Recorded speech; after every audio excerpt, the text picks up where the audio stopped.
నమస్కారం అండి. నా పేరు నిఖిలేష్ భరద్వాజ్. ఈరోజు ఈ వీడియోలో మనము పేరెంట్స్, స్టూడెంట్స్ జనరల్‌గా ఈ మధ్య ఎక్కువ అడుగుతున్న క్వెషన్ గురించి డిస్కస్ చేద్దాం. అదేంటంటే బిజినెస్‌లోకి వెళ్ళాలంటే, స్టార్ట్ చేయాలంటే ఏ కోర్స్ తీసుకోవాలి? ఈ కాలం మనం గమనిస్తే ఎన్నో యాప్స్, అది జొమాటో అవ్వచ్చు, జెప్టో అవ్వచ్చు, ఓలా అవ్వచ్చు, ఊబర్ అవ్వచ్చు, బుక్ మై షో అవ్వచ్చు, ఫేస్బుక్ అవ్వచ్చు, ఇన్స్టాగ్రామ్ అవ్వచ్చు, వాట్సాప్ అవ్వచ్చు. మనం వాడే అన్ని యాప్స్ కూడాను స్టార్ట్ చేసినవే. స్టార్టప్ ఇండియా అని గవర్నమెంట్ నుంచి మనకి ఎంకరేజ్మెంట్ కానివ్వండి, లేకపోతే మనకి టీవీ షోస్లో కూడాను షార్క్ ట్యాంక్ ఇండియా అని, షార్క్ ట్యాంక్ తెలుగు అనేది కూడాను వచ్చే అవకాశాలు ఎక్కువగానే ఉన్నాయి. ఇలాంటి ఒక ఎన్వైరన్మెంట్లో పిల్లలకి కూడాను నేను పెద్దయిన తర్వాత పెద్ద బిజినెస్ స్టార్ట్ చేయాలి, నేను ఒక స్టార్టప్కి ఫౌండర్ అవ్వాలి, నేను ఈ కంపెనీ పెట్టాలి, ఆ కంపెనీ పెట్టాలనే ఒక ఆలోచన అనేది చాలా పాజిటివ్ పాయింట్ అండి. ఇప్పుడు మన యువత స్టార్టప్స్ గురించి ఆలోచించటం, జాబ్స్ గురించి వెతకటం కాదు, వాళ్ళు జాబ్స్ని జనాలకి ఇచ్చేంత స్థాయికి వెళ్ళాలనుకోవటం, అలాంటి కలలు కనటం అనేది మన దేశానికి ఎంతో మంచిది. కానీ ఏ గ్రూప్ తీసుకుంటే కరెక్ట్ అనే క్వశ్చన్ మార్క్ని మాత్రం సరిగ్గా ఆన్సర్ చేయలేకపోతున్నాం. ఈ వీడియోలో let us discuss that quickly.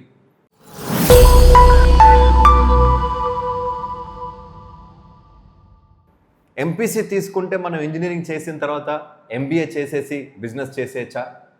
MEC CEC తీసుకొని చార్టర్డ్ అకౌంటెన్సీ చేసేసి మనం బిజినెస్లోకి వెళ్ళిపోవచ్చా? లేదు, బీబీఏ చేసి ఎంబీఏ చేస్తే మనం బిజినెస్ స్టార్ట్ చేయొచ్చా?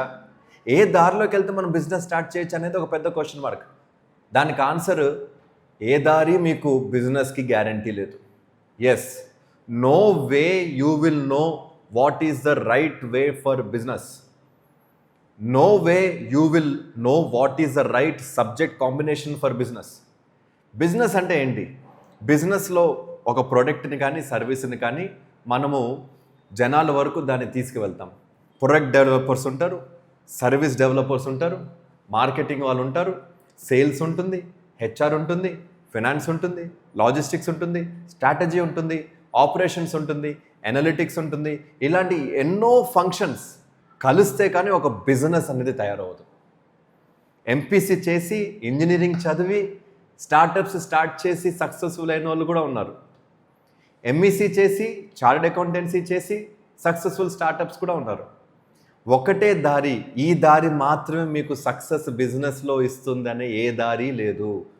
బిజినెస్ అనేది it's a combination of lot of things. అవన్నీ కలవాలి అంటే కనుక ఒక స్టూడెంట్ తను అనుకున్న ఏ గ్రూప్ అయినా సరే, బైపీసీ అయినా సరే, ఎంపీసీ అయినా సరే, ఎంఈసీ సరే, సిఈసీ సరే, వాళ్ళు తీసుకున్న ఒక గ్రూప్లో, వాళ్ళు తీసుకున్న ఒక జాబ్లో ఆ డొమైన్ స్పెసిఫిక్ నాలెడ్జ్ అనేది పెరగాలి. మనకి బిజినెస్లో గమనిస్తే రెండు రకాల జనాల్ని మనం జనరల్గా చూడొచ్చు. ఒకటి, ఒకే డొమైన్లో ఎన్నో సంవత్సరాలుగా ఎక్స్పీరియన్స్ని గెయిన్ చేసి ఆ పర్టికులర్ డొమైన్లోనే వాళ్ళు ఏదైనా ఒకటి స్థాపించడం. ఎగ్జాంపుల్, ఒక టీచర్ ఉన్నారనుకోండి, ఆ టీచర్ వైస్ ప్రిన్సిపాల్ అవ్వటము, లేదా ప్రిన్సిపాల్ అవ్వటము, లేకపోతే ఒక స్కూల్కి డైరెక్టర్ అవ్వటము, లేదా వాళ్ళే దాని తర్వాత స్కూల్ స్టార్ట్ చేయటం అనేది ఒక దారి. ఫార్మాసిటికల్ కంపెనీలో ఒకరు వర్క్ చేయొచ్చు, బైపీసీ తీసుకొని ఫార్మా చదివి ఒక ఫార్మాసిటికల్ కంపెనీలో ఒక 15 సంవత్సరాల్లో 20 సంవత్సరాల్లో పనిచేసి దాని తర్వాత ఆ ఫీల్డ్ గురించి కంప్లీట్గా అవగాహన తెచ్చుకొని దాంట్లో బిజినెస్ స్టార్ట్ చేసేటోళ్ళు. వీళ్ళని మనం టెక్నోక్రాట్స్ అనొచ్చు. ఆ పర్టికులర్ ఫీల్డ్లో కంప్లీట్ అవగాహన తెచ్చుకొని దాంట్లోనే వాళ్ళు బిజినెస్ని తయారు చేసుకొని ముందుకెళ్ళేటోళ్ళు. రెండో రకాల బిజినెస్ మ్యాన్, వాళ్ళకేంటంటే క్యాపిటల్ ఉండొచ్చు, పెట్టుబడి పెట్టడానికి డబ్బులు ఉండొచ్చు. వాళ్ళు వేరే బిజినెస్ ఏదైనా స్టార్ట్ చేయాలనుకుంటే ఆ డొమైన్కి సంబంధించిన ఒక ఎక్స్పర్ట్ని పార్ట్నర్గా కానీ ఎంప్లాయీగా కానీ తెచ్చుకొని స్టార్ట్ చేయొచ్చు. సో ఏ దారి వెళ్తే కరెక్ట్ మనం చెప్పలేము. మనకి ఏ దారి అనేది మనం ఎన్నుకోవాలి. సో ఏ గ్రూప్ తీసుకున్నా సరే, నేను చెప్పదలుచుకున్నది ఏంటంటే, ఏ గ్రూప్ తీసుకున్నా సరే, ఎంపీసీ కానివ్వండి, బైపీసీ కానివ్వండి, ఎంఈసీ కానివ్వండి, సిఈసీ కానివ్వండి, మీరు ఏ డొమైన్లోకి వెళ్ళినా సరే, హెల్త్ కేర్ ఇండస్ట్రీ అవ్వచ్చు, ఎడ్యుకేషన్ సెక్టార్ అవ్వచ్చు, మ్యానుఫ్యాక్చరింగ్ సెక్టార్ అవ్వచ్చు, ఏ సెక్టార్ తీసుకున్నా సరేను దాంట్లో మీరు బిజినెస్ స్టార్ట్ చేయొచ్చు. బిజినెస్ స్టార్ట్ చేయాలంటే మనం దాంట్లో ఎక్స్పీరియన్స్ తెచ్చుకొని ఎన్నో పనులు నేర్చుకొని ముందుకెళ్ళచ్చు. మనం కనుక పెద్ద బిజినెస్ ఫ్యామిలీ నుంచి కనుక వస్తే ఆ బిజినెస్ ఫ్యామిలీలో చిన్నప్పటి నుంచి పెద్దగా అయిన పిల్లలకి బిజినెస్ పైన ఎంతో అవగాహన అనేది ఉంటుంది. డైనింగ్ టేబుల్ పైన కూడా అదే డిస్కస్ చేస్తారు, ఫంక్షన్స్లో ఫెస్టివల్స్లో కూడాను ఇంట్లో అవే మాట్లాడుకుంటుంటారు. కాబట్టి తెలియకుండానే పిల్లల మైండ్లో అవన్నీ పడిపోతుంది. మనం కనుక పెద్ద బిజినెస్ ఫ్యామిలీ నుంచి రాలేదు, చిన్న బిజినెస్ ఫ్యామిలీ నుంచి కానివ్వండి, ఎంప్లాయ్మెంట్ బేస్డ్ ఫ్యామిలీ నుంచి కానివ్వండి ఉంటే కనుక నా సజెషన్, నా అడ్వైస్ ఏంటంటే ఒక అట్లీస్ట్ 3 సంవత్సరాల నుంచి 5-6 సంవత్సరాల వరకు ఒక పెద్ద పెద్ద కార్పొరేట్ కంపెనీస్లో కానీ ఎంఎన్సీస్లో కానీ పనిచేసి దాని తర్వాత ఎంబీఏ కానీ ఇంకేదైనా బిజినెస్ మేనేజ్మెంట్కి సంబంధించిన కోర్సెస్ కూడా చేసి కంప్లీట్గా అన్ని ఆస్పెక్ట్స్ ఆఫ్ బిజినెస్ నేర్చుకున్న తర్వాత బిజినెస్ మొదలు పెట్టడం అనేది కరెక్ట్. మనం సినిమాలో చూపించినట్టు ఒక బిజినెస్ పెట్టంగానే టక రాత్రి మనం పైకి వెళ్ళిపోవటాలు, ఒక పాట అయిపోయేసరికి ఆటో నుంచి బెంజ్ కార్లో తిరిగేటాలు, ఇవంతా కూడాను అసలు లైఫ్లో కరెక్ట్ కాదు.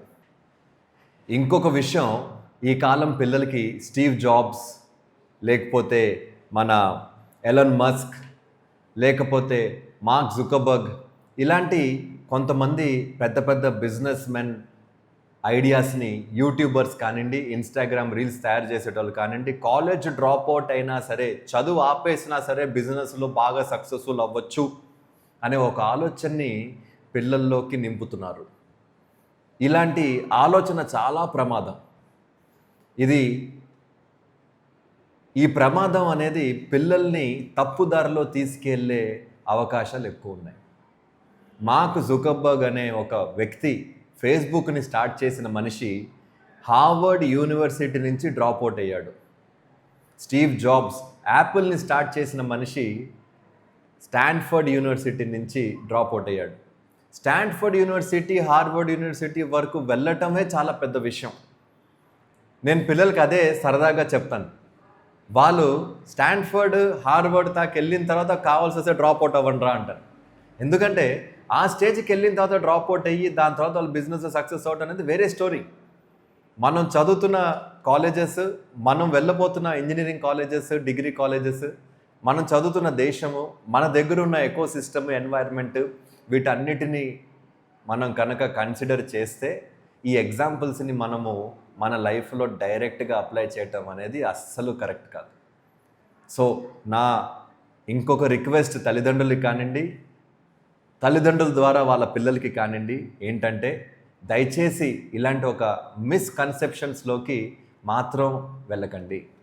మీకు ఇంకా కోర్సెస్ చేస్తే ఏం బాగుంటుంది, ఈ కాలేజ్ నాకు నచ్చింది, నచ్చలేదు, నెక్స్ట్ నేను ఈ కోర్స్ చేయాలనుకుంటున్నాను, ఇంటర్మీడియట్లో ఏం తీసుకోవాలి, ఇంటర్మీడియట్ తర్వాత ఏం చేయాలి, ఇలాంటి ఏమైనా సందేహాలు ఉన్నా సరేను మీరు శ్రీ అమోఘ జూనియర్ కాలేజ్కి వచ్చి ఫ్రీ కెరియర్ కౌన్సిలింగ్ సెషన్ తీసుకొని మీకున్న డౌట్స్ అన్నిటినీ క్లియర్ చేసుకొని మీకు కావాల్సిన లైఫ్లో కావాల్సిన కోర్సెస్, కావాల్సిన లైఫ్ స్టైల్ని, కావాల్సిన కెరియర్ని, సక్సెస్ అనే మీ డెఫినేషన్ని మీరు చేరుకోవడానికి మేము చేయగలిగిన సహాయం మేము తప్పకుండా చేస్తాం.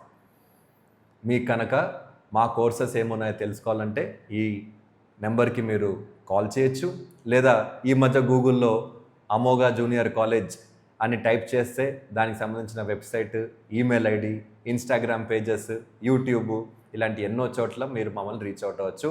అంతవరకు wish you all the best. Thank you so much.